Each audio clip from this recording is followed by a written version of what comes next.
next component that I'm going to strip down and restore. It's an original 100-year-old wind chest from a Wurlitzer 105, the one that I'm restoring. I know it's original. It's even got the original serial number on there, 4055. So I was able to look it up and find out that this also is original to the machine and delivered in 1928, I believe. So what I have to do now is take off these three pieces. They're called risers. These sit on top of the wind chest, and these have the holes in that the pipes actually stand in. So this is really the heart of the organ. And I'm going to take these off, and then we'll have another inspection. Okay?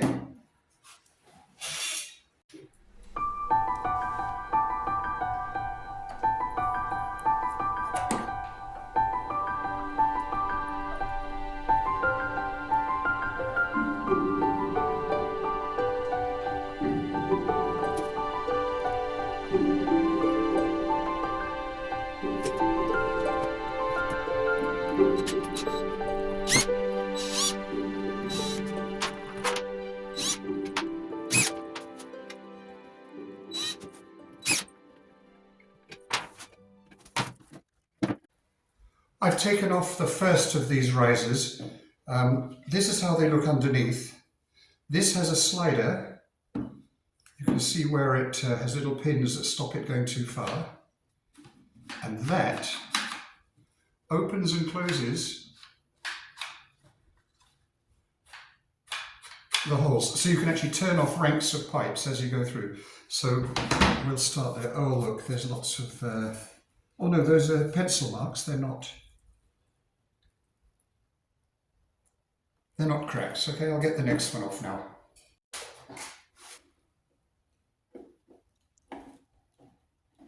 As I'm removing these, I'm thinking to myself, what am I going to do with them? Some of these parts are original, other parts have obviously been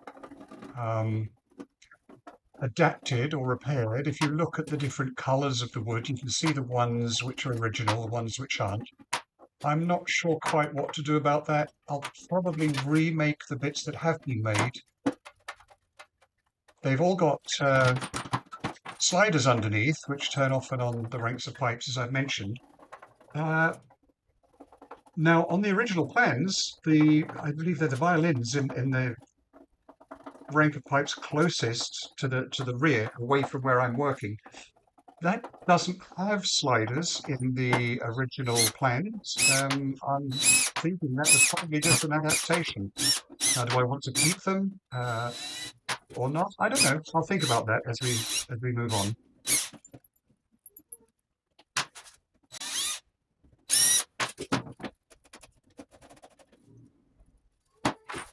Okay, let's inspect the valve chest, the wind chest first.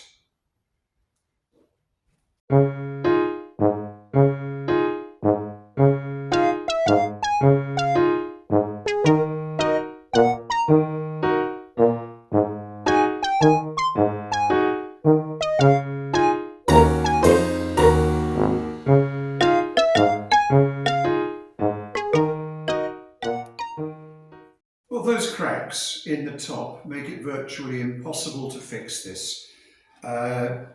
I spoke with a lot of people, some woodworkers, and they said, oh, you can just use some glue or fill it with some epoxy. The thing is, underneath here, you've got every one of these holes lines up with a separate channel inside the chest.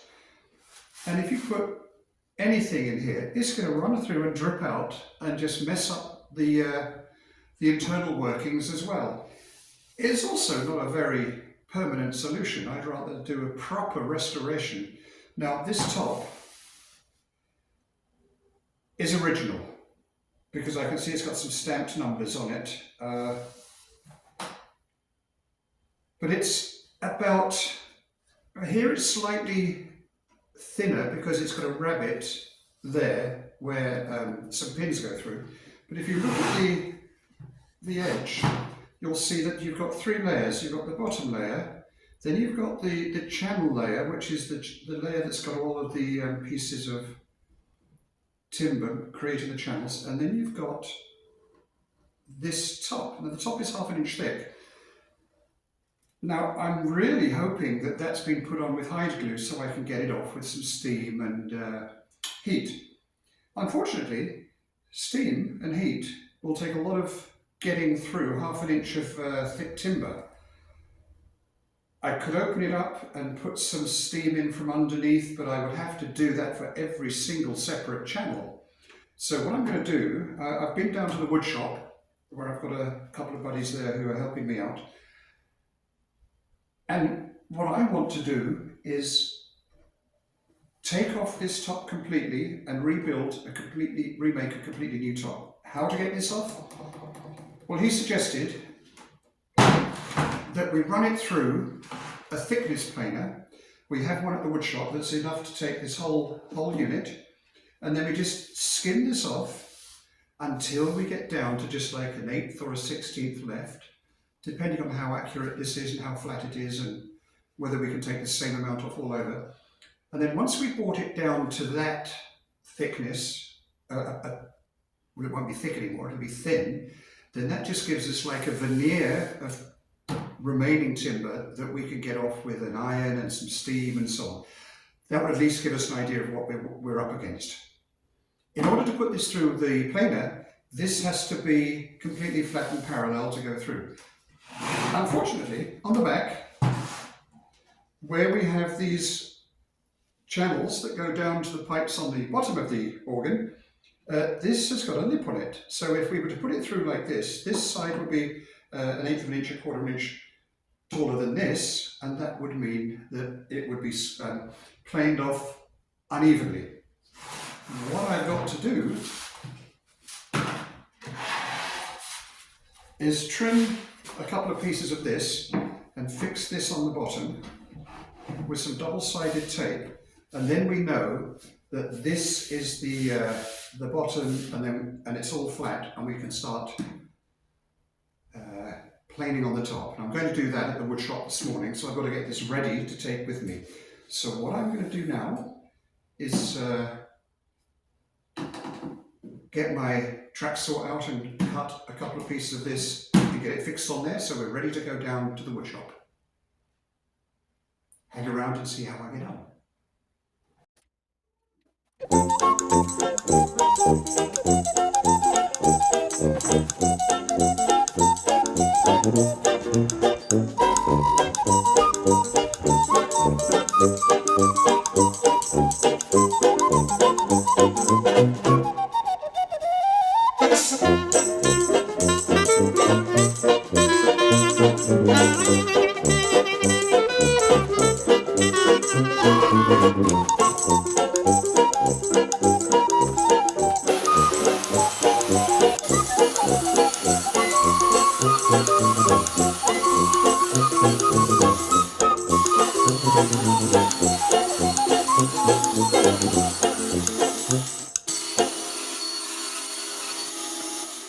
Well, I've got these pieces cut to size. They're pretty rough. This is just scrap plywood. The reason I'm using it is because it is scrap plywood. I didn't have a piece quite big enough, so I had to patch it together.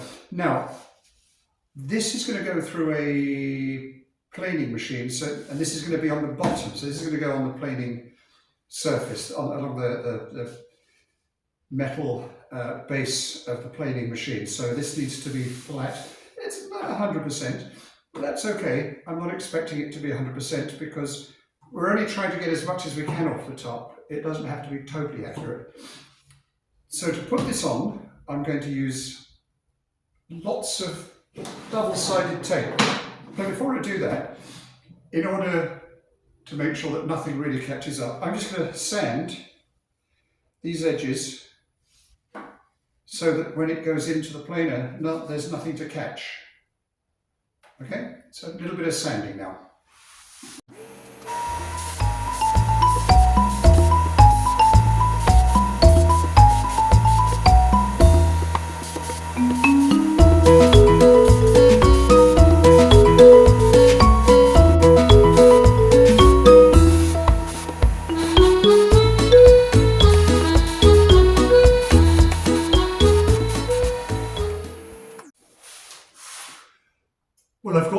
double-sided tape, the first side of it down on the bottom of the wind chest. Now, some people are going to say, well, that's way too much, you don't need that much to hold a piece of wood on there. Remember, this is going to go through an industrial planing machine, and so as those planes come round and slowly slice off this, there's going to be a lot of different movement and stresses transferred through this whole thing down to the bottom. So oh, excuse me. I don't think that this is too much at all. Now, I may have trouble getting it off. We'll cross that bridge when we get to it, okay?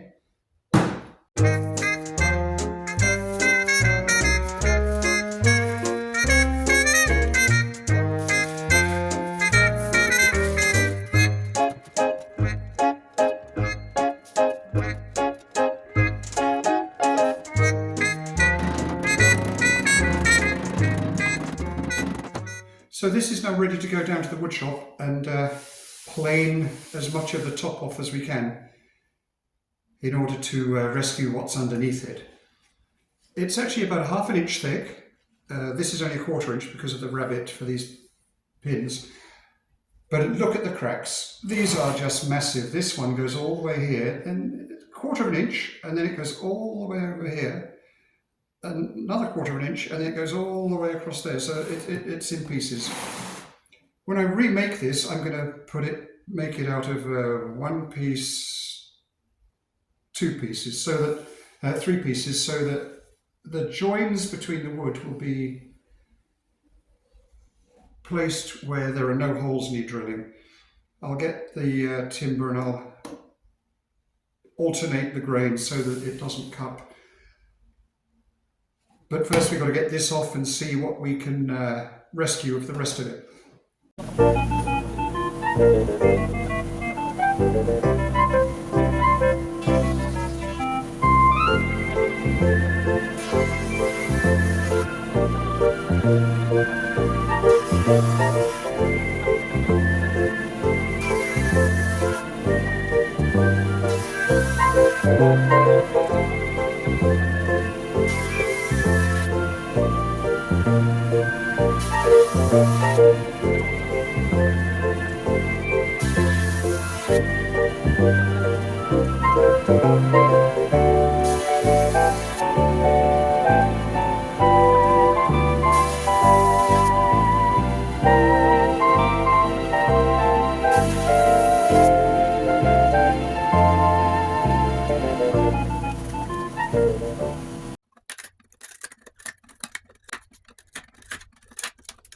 We managed to plane off most of the top. We left about 1/16 to 1/8 all over, but as you can see, it started to peel off anyway. The glue had become unstable, brittle. The top was very, very brittle, old, dry, but some of it wouldn't come off. So I'm having to use a steamer, and I'm hoping that the steam will do what it's supposed to do. And unfortunately, it doesn't look like it's just hide glue. As I went through and worked on it, I saw that what had probably happened is that the was originally fixed on with hide glue, but as it warped or cracked, someone had been inside and had tried to fill cracks and seal it using wood glue. So it's a combination of wood glue and hide glue that I had to deal with here. So in the end, I just decided a bit of brute force and some hard work, and we'd get it all off. And I just kept at it until I'd finished. If you can see, there's a lot of glue still stuck on the edges of the dividers. I've been very careful with the sanding. I really don't want to make it uneven or warped, so I'm being very careful.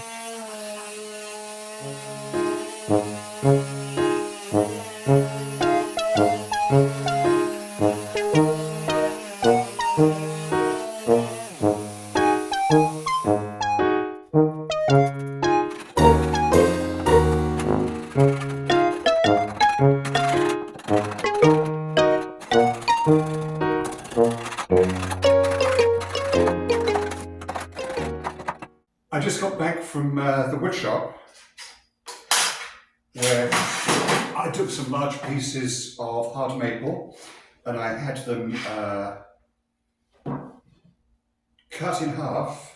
I had them sliced and then I ran them through the thickness planer, so I've now got the wood ready to make the new top. And I finished taking off the top and I cleaned it all up and I've kept it, not only, it looks really good, really square, that should be fine. So now I'm going to take off the sides, take off this, and I'm going to take off the bottom and we'll start cleaning it out and dismantling it, ready for refinishing it. Let me go find some screwdrivers.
I've got all the screws out of the bottom and it's coming off. Oh, I missed one. Let me get that one. Alrighty. Let's see how easily this comes off.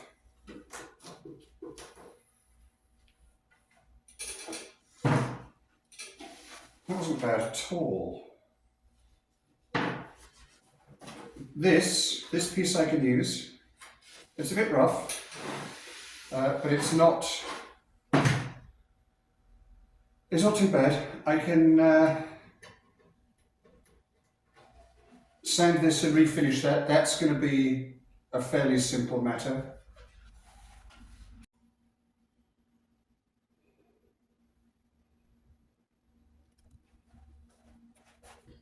Finally, the wind chest is open, and here you can see these pallets. I believe they're called pallets, and you see how they flip up and down. There's a pin on top of the wind chest for each of these pallets. When they push on them and open them up, there's a little spring in there, and that allows the pressurized air into the channels, which of course go into the pipes and play the music. It's all really very, very clever. And to think that this is all, 100, 120 years old technology. These guys were wonderful. Before power tools and before all the modern bits and pieces we have that help us today, I think it's just a miracle. I just love the way these things are put together.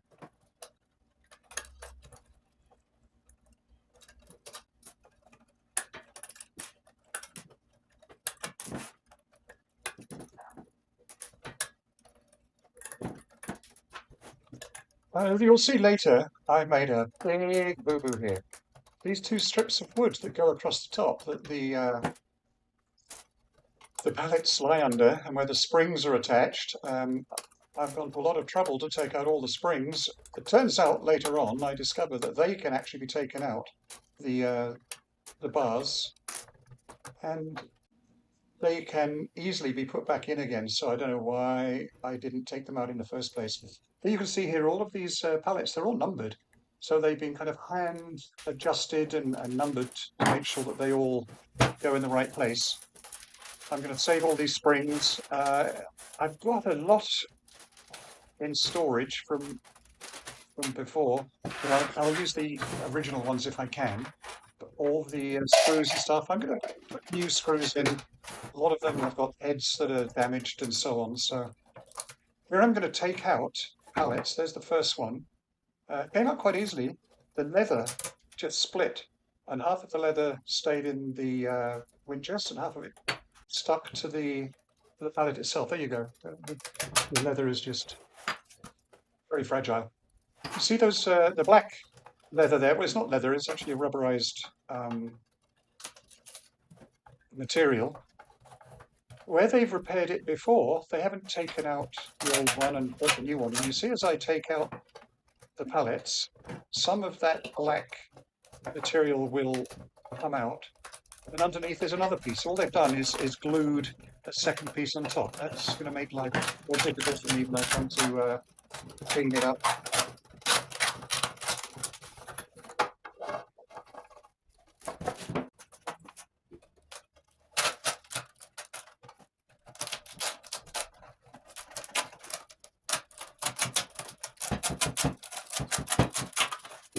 Here I discovered that I could just take them all out in one go. Saved me a bit of time, that.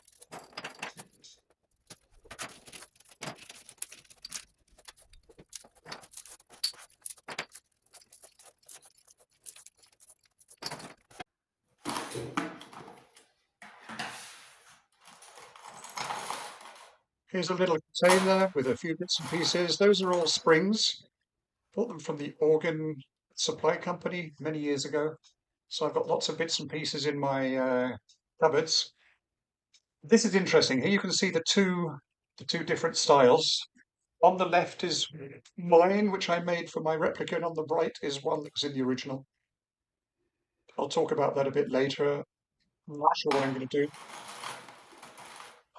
I'm saving as many bits and pieces as I can. Once I've finished all this, I'll have quite a few bits and pieces to give to a good home.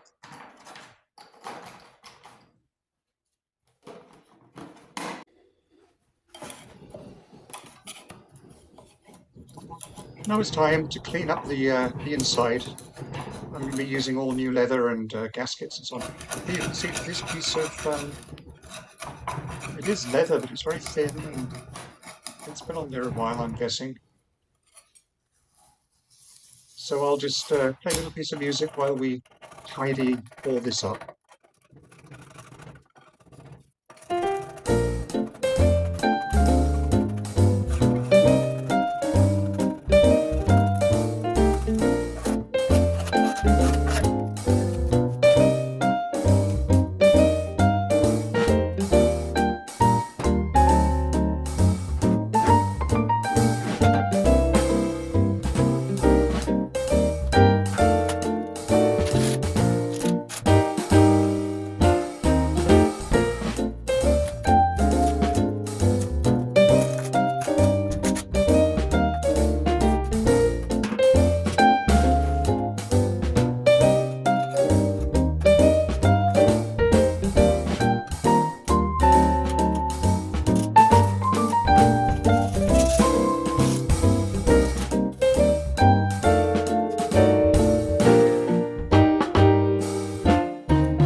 From the few clips you've just seen, you can understand how many hours I spent on this. I think I kept track of it, 15.5 hours just to dismantle this and clean out the old leather.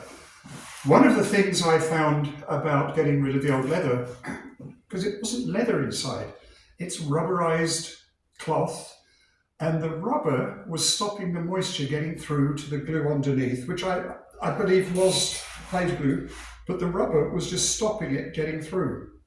But with some scraping and a lot of steam and some sanding, and you'll see that it's not looking too bad.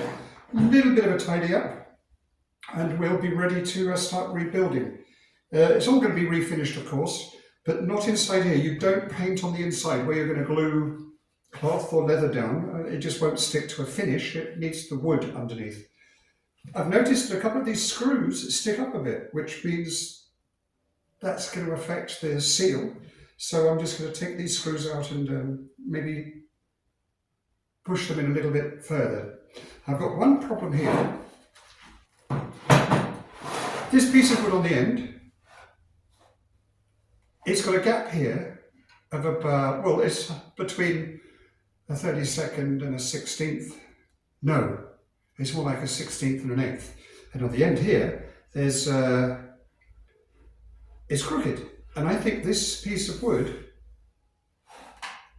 it's a block, but the grain doesn't go that way, it goes that way. So it's susceptible to splitting, and that's not how I would have cut out a piece of wood in the first place.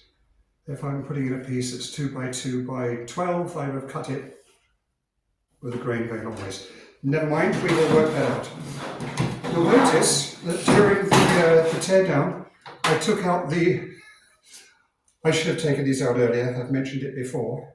And one of the wonderful things about this is it's got little holes that affect that these. It took ages getting these out, but when I'm putting it back in, I think we can fix each of the